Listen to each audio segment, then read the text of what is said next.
자, 이번에는 베스트셀러의 조건, 공감 능력과 스토리의 힘. 베스트셀러 작가가 되는 것은 정말 문학을 하는 사람들의 공통된 꿈입니다. 어떻게 하면 베스트셀러 작가가 될 수 있을까라는 것을 또 한번 여러분들과 함께 나눠보도록 하겠습니다. 베스트셀러의 조건.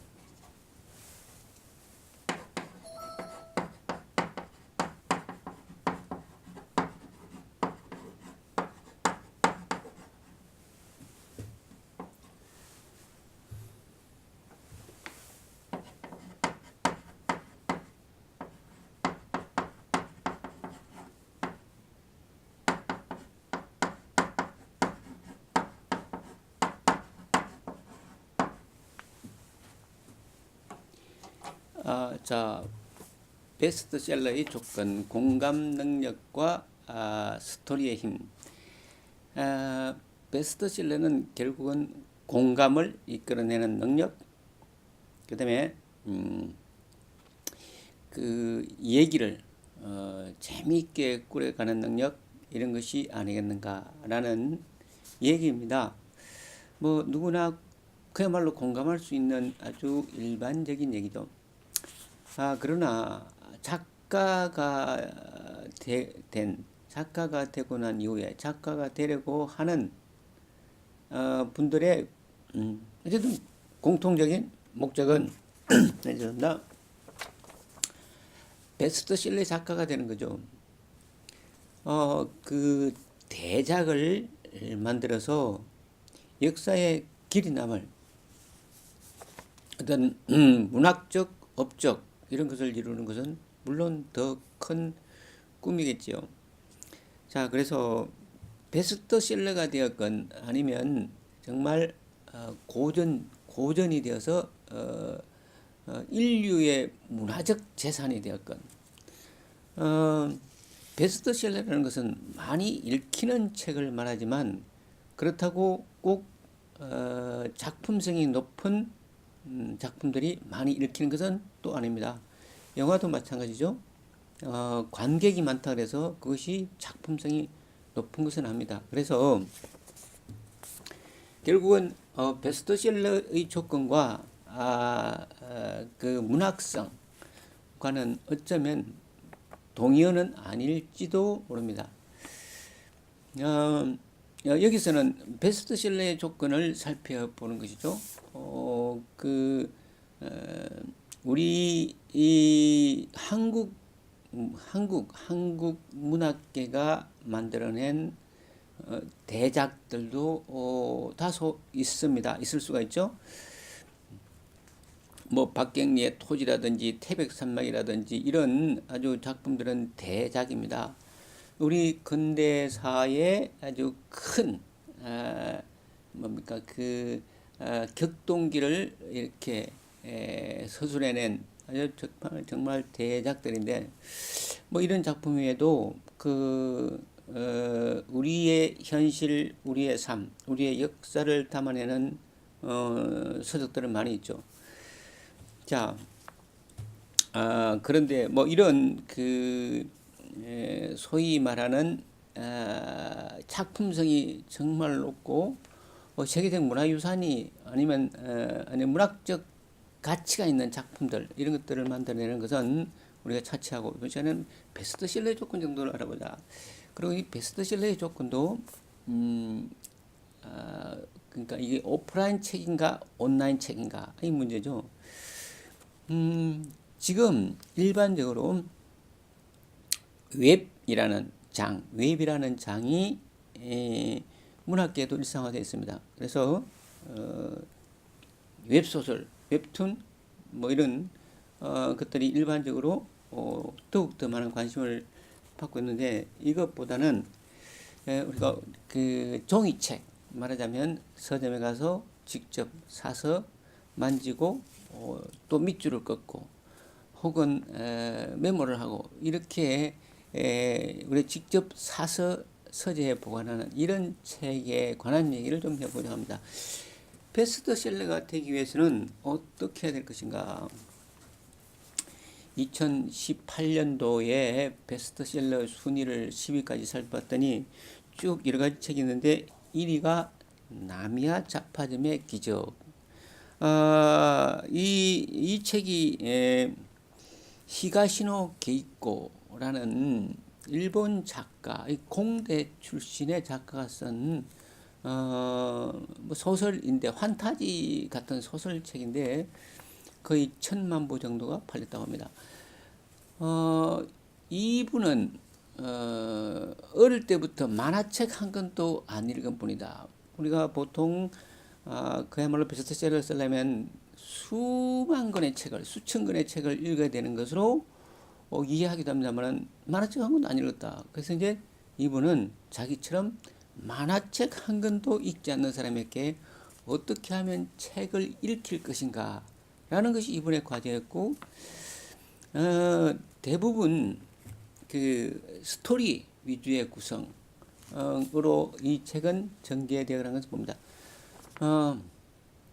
도둑 3명이서 그 소위 이제 도둑질을 해서 그 이제 그 좀 고장난 좀 고물 자동차를 타고 가다가 이 차가 고장이 나는 바람에 나미야 자파점으로 숨어 들어가서 일어나는 어떤 그 일들, 좀 환타직한 시대를 뛰어넘는 어떤 뭡니까 이게 편지들이 오가는 이런 환타직한 다소 비현실적인 내용으로 구성되어 있습니다.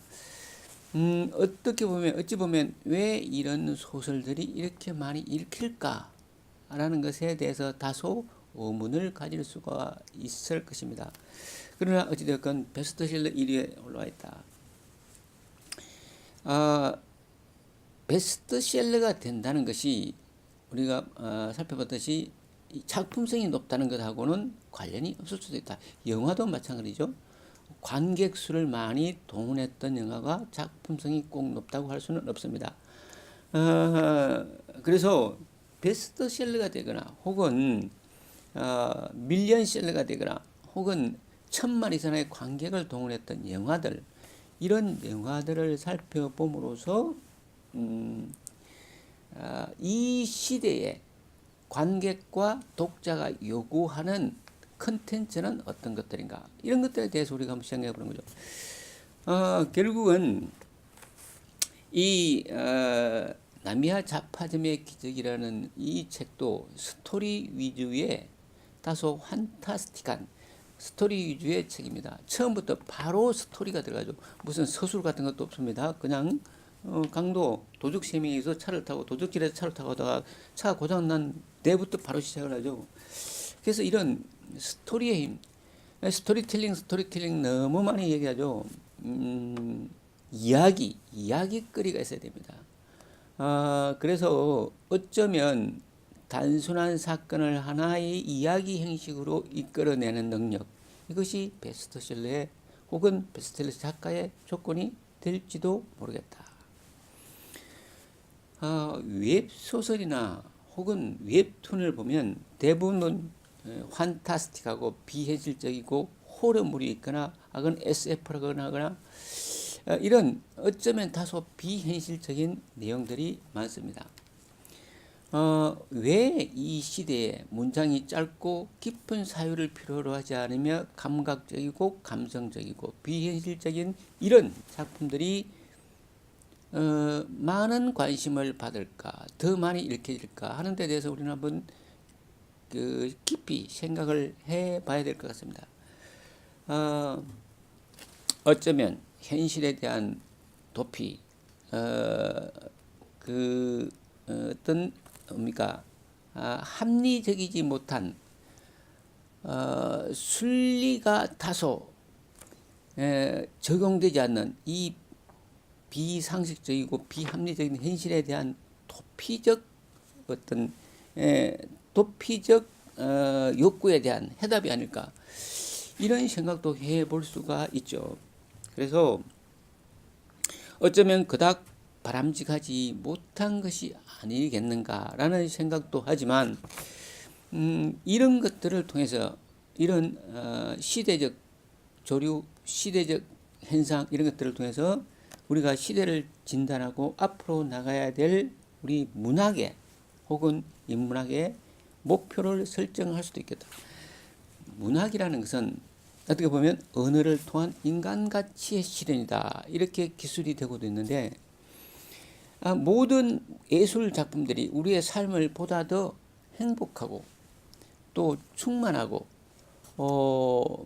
그 삶의 의미와 가치를 더욱 깊이 깨닫는 쪽으로 작동을 할 때만이 어쩌면 가치가 있을지도 모르죠. 우리가 순간순간을 행복하게 살아가고 순간순간을 의미 있게 살아가고 순간순간을 그러니까 만족스럽게 감각적 만족을 얻는 것도 중요하지만 인간이 인간으로서의 의미와 가치를 갖는 것은 인간의 존엄과 가치를 어떻게든 찾아내고 실현하는 것이 더욱더 의미 있지 않을까라고 생각을 한다면 우리가 지금 웹툰과 웹소설이 이렇게 높은 관심을 받는 현실에 대해서 한 번 더 깊은 고민을 해봐야 되겠다라는 생각도 합니다. 자, 그래서 그 나미야 자파즘의 기적 뭐 이런 것으로 한번 살펴봤는데 이뿐만 아니라 이제 그 라틴어 수업이라는 한동일 신부 라틴어 수업이라는 한동일 신부의 책도 베스트셀러 목록에 올라와 있습니다.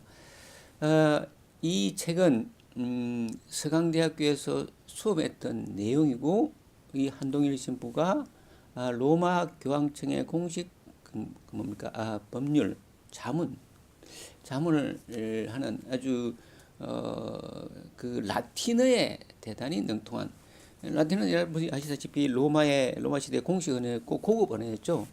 이 라틴어가 굉장히 복잡하고 그 의미라든지 이 같은 뭐 주격이라든지 아니면 목적어라든지 이 어떤 여건과 상황 조건에 따라서 의미 변화라든지 전미 접두사들이 변화가 하도 다양해서 굉장히 어려운 언어인데도 불구하고 이런 책들이 이런 책에 관한 이런 내용에 관한 책들이 어떻게 베스트셀러가 됐을까? 제가 볼 때는 상당히 인문학적 관점에서 기록이 되었고 특히 라틴어를 통한 세계의 역사, 문학 이런 데 대한 깊이 있는 접근 이런 것들이 원인이 아니었나 생각이 되어집니다. 물론 스토리도 있죠. 신부 자신의 스토리도 있고요. 그래서 이런 책들도 굉장히 어려운 혹은 접근하기 어려운 어떤 언어에 관한 책임에도 불구하고 인문학적 접근이 다소 이런 공감의 능력 혹은 이런 것들을 이끌어내지 않았나. 두 번째 18년도에 베스트셀러 보면 연금술사가 있는데 이것도 마찬가지죠. 이것은 다소 철학적이고 심리학적이며 어쩌면 인문학적 요소를 상당히 많이 포함하고 있는 인간의 의미와 가치, 인간의 존재적 의미에 관해서 찾아가는 이런 류의 책입니다. 결국은 무슨 얘기냐? 갈증을 느끼고 있다. 현대인들은 갈증을 느끼고 있는 게 아닌가 이런 생각을 하는 겁니다. 자, 후기 산업 시대에 넘어오면서 우리가 양말에서 구조주의까지라는 얘기도 했습니다만은 개인 한 개체가 개체로서의 인간성과 존엄이 인정되는 것이 아니라 다수 중에서 하나인 그렇고 그런 모든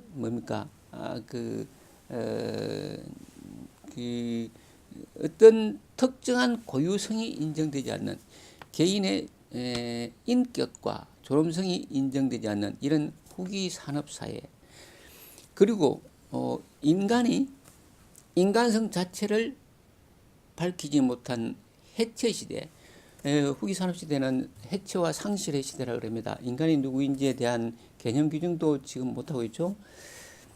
우리가 18세기, 16세기 먹고 사는 문제가 해결되지 않았을 때는 사실 나는 누구인가에 관한 이런 깊이 있는 인문학적 질문을 할 여건도 마련되지 않았고, 특히 농경 사회는 가족 단위의 사회이기 때문에 유대감이 상당히 강하죠. 지역성이 강합니다. 그래서 그 각 개인과 개인이 분리됐고 해체되었다는 느낌을 훨씬 덜 받게 되었고, 그렇게 깊게 생각할 어떤 사회적 상황이 아니었죠. 그런데 현대 사회는 산업 사회이고, 대량 생산과 대량 소비가 일어나면서 개인의 어떤 각 개인의 존엄과 가치가 고유한 어떤 특성이 인정될 환경이 사라진 이런 사회다.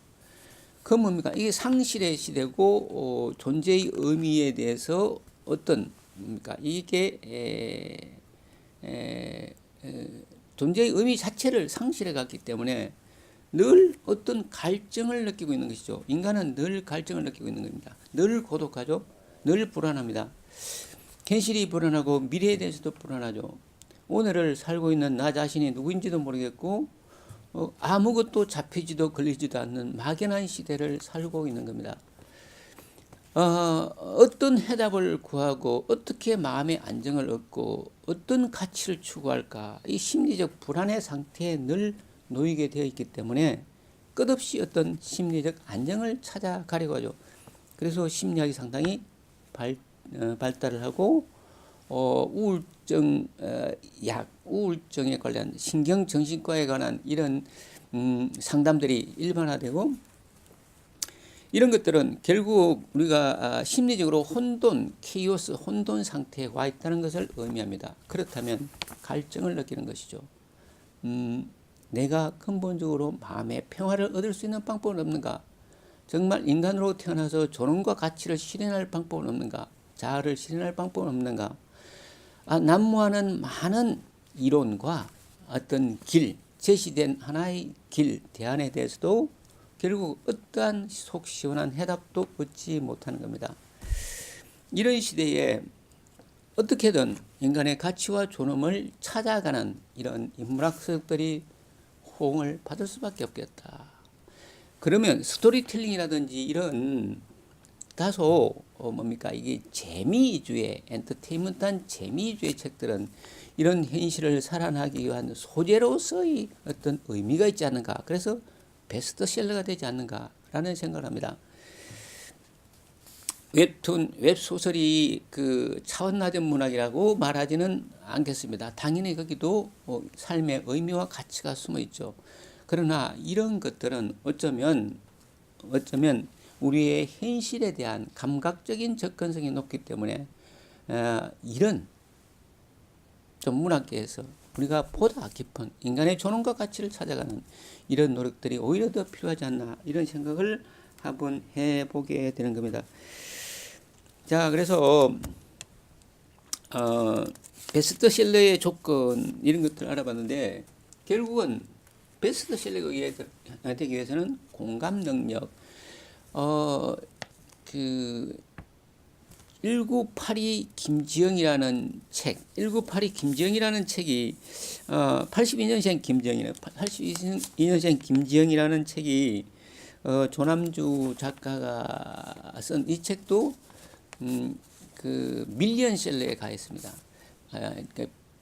그런데 이 책은 이 시대를 살아가는 80년생 여자의 일상적인 얘기죠. 이 책이 왜 이렇게 많이 팔렸을까, 많이 읽힐까? 이것은 한마디로 말하면 공감 능력이다. 이 여성상에 대한 어떤 사회적 기준, 이런 것들이 세워지지 않았고, 유교적 사회, 그 전통적 사회에서는 여성의 권리가 인정되지 않았던 이런 시절을 거쳐서 현재 이제 21세기로 넘어오면서 여성의 지위, 여성의 사회적 능력과 권리, 이런 것들에 대한 어떤 조화가 결여되고 균형이 되지 않은 이런 사회에서 여성의 지위를 찾아가는, 여성의 자기인식, 여성의 정체성을 찾아가는 이런 과정에서의 공감을 이끌어낸 책이 아닌가라는 생각을 해봅니다. 그렇다면 이런 것들이 결국은 공감을 이끌어내는 능력, 이것이 베스트셀러의 조건이 아니겠는가. 군대를 가면 지금도 그런지 모르겠습니다. 그러면 쫄병이, 그러니까 말하자면 이등병 막대기 하나 달고 이제 자대 배치를 받아가면 선임들이 침상에 누워서 이제 이병 신병 이리 와봐 이렇게 부릅니다. 그래서 이제 군기가 바짝 들어서 가서 차를 타고 격리를 하면 첫 마디 질문이었습니다. 너 애인 있어? 아니 이제 그런 뭡니까 이래 그 나름대로 그 세계에서 살아가는 삶의 재미죠. 그런데 이제 없다고 그러면 그냥 그 순간부터 이제 고참들이 실망을 하는 거죠. 있습니다. 그러면 뭐 이제 그때부터 얘기가 이제 재밌어지는 겁니다. 그래서 없는 애인이라도 만들어서 있다고 설명하고 서술하고 고참들을 즐겁게 해주면 그 신참은 벌써부터 고참들에게 저놈 참 재미있는 녀석이야. 뭐 어쩌면 조금 사람 내음이 나는 이런 친구로 인식이 되어지는 거죠. 결국 뭡니까? 스토리텔링이라는 거죠. 스토리텔링. 우리가 살아가는 삶은 이와 같이 이야기가 있어야 된다. 구체적인 이야기가 있어야 된다. 공감하는 이야기가 있어야 된다. 물론 그런 이론적 접근만 가지고 베스트셀러 작가가 되는 것은 물론 아니겠지만 우리가 이번 시간에는 이런 점을 한번 생각을 해봤습니다. 본 녹화 영상이 타이틀에 붙였듯이 쉬운 인문학, 따라서 어떻게 하면 그렇게 고답적이거나 현학적이지 않고 쉽게 평이하게 접근해 볼까 하는 측면에서 이런 점을 한번 생각해 봤습니다. 이번 시간에는 이것으로 마치도록 하겠습니다.